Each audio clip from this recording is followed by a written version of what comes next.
ಈಗ ಅದರಲ್ಲಿ ಎಲ್ಲವನ್ನು ಕೂಡ ಎಕ್ಸಾಮಿನ್ ಮಾಡ್ತೀವಿ, ತನಿಖೆ ಮಾಡಿ ವರದಿಯನ್ನು ತರಿಸಿಕೊಂಡು ಅದರ ಮೇಲೆ ಏನ್ ತೀರ್ಮಾನ ಮಾಡಬೇಕು ಅದನ್ನ ಮಾಡ್ತೀವಿ. ಯಾರನ್ನು ಕೂಡ ನಾವು ರಕ್ಷಣೆ ಮಾಡುವಂತದ್ದಿಲ್ಲ ಮತ್ತು ಅನಾವಶ್ಯಕವಾಗಿ ಯಾರನ್ನು ಕೂಡ ಶಿಕ್ಷೆ ಮಾಡುವಂತದ್ದು ಇಲ್ಲ. ಸತ್ಯಾಂಶ ಏನಿದೆ ಅದನ್ನ ನೋಡಿ ವರದಿ ತರಿಸಿಕೊಂಡು ಅದ್ರ ಮೇಲೆ ಕ್ರಮ ತಗೊಳ್ತೀವಿ. ಈಗಾಗಲೇ ಇಬ್ಬರು ಅಧಿಕಾರಿಗಳನ್ನ ಸಸ್ಪೆಂಡ್ ಮಾಡಿದ್ದೇವೆ, ಇನ್ಸ್ಪೆಕ್ಟರ್ನ ಡಿವೈಎಸ್ಪಿ ಅವರನ್ನ ಸಸ್ಪೆಂಡ್ ಮಾಡಿದ್ದೇವೆ. ಮುಂದಿನ ಕ್ರಮ ವರದಿ ಬಂದ ಮೇಲೆ ಮುಂದಿನ ಕ್ರಮ ಮಾಡ್ತೀವಿ. ಸಾರಿ ನೋಡಿ, ಮೊದಲನೇ ಕ್ಷಣದಿಂದ ಆ ಘಟನೆ ಆಗುವ ಕ್ಷಣದಿಂದನೂ ಕೂಡ ನಾವು ಸೀರಿಯಸ್ ಆಗಿ ತಗೊಂಡಿದ್ದೀವಿ. ಇಂಥ ಘಟನೆಗಳನ್ನ ಯಾವುದನ್ನು ಕೂಡ ನಾವು ಲಘುವಾಗಿ ತಗೊಳ್ಳೋದಿಲ್ಲ.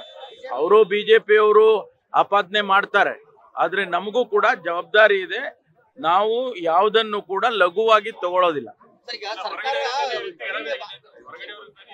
ತನಿಖೆ ಆಗ್ಬೇಕಲ್ಲ, ತನಿಖೆ ಆದ್ಮೇಲೆ ಅದು ಕೂಡ ಬಂದ್ರೆ ಹೊರಗಡೆಯಿಂದ ಯಾರೋ ಬಂದಿದ್ರು ಗಲಾಟೆ ಮಾಡಿದ್ರು ಅಂತ ಹೇಳಿ ತನಿಖೆಯಲ್ಲಿ ಬಂದ್ರೆ ಅದನ್ನು ಕೂಡ ನಾವು ಎಕ್ಸಾಮಿನ್ ಮಾಡಿ ಕ್ರಮ ತಗೊಳ್ತೀವಿ.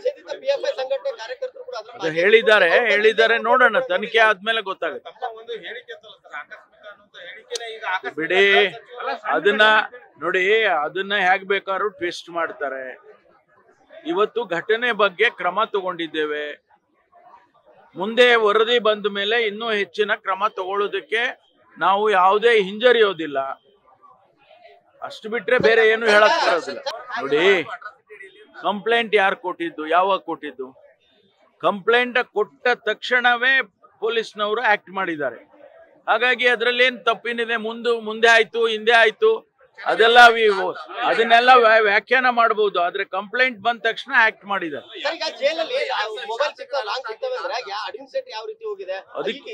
ಈಗಾಗ್ಲೇ ತನಿಖೆ ಆರಂಭ ಆಗಿದೆ.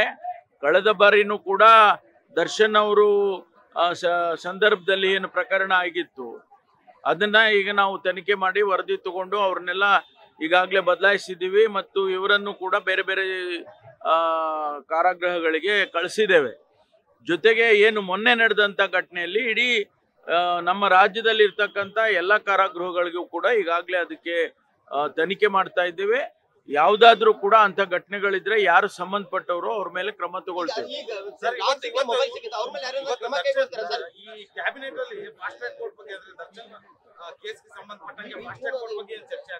ಇಲ್ಲ, ಸಬ್ಜೆಕ್ಟ್ ಯಾವ್ದು ನೋಡೋಣ, ಯಾವ್ದು ಬಂದಿರುತ್ತೆ ಅಂತ ಆಮೇಲೆ ತಗೊಳ್ತೀವ್ರಿ. ಈಗಾಗ್ಲೇ ನಾವು ತಗೊಂಡಿದೀವಲ್ಲ, ಅಷ್ಟು ಜನರು ಸಸ್ಪೆಂಡ್ ಮಾಡಿದೀವಲ್ಲ. 11 ಜನ ಹಿರಿಯ ಅಧಿಕಾರಿಗಳನ್ನು ಸೇರಿ ಸಸ್ಪೆಂಡ್ ಮಾಡಿದ್ದೇವೆ. ಈಗ ನೋಡ್ತೇನೆ ಯಾರು ಅದರಲ್ಲಿ ಭಾಗಿಯಾಗಿದ್ದಾರೆ. ಅದು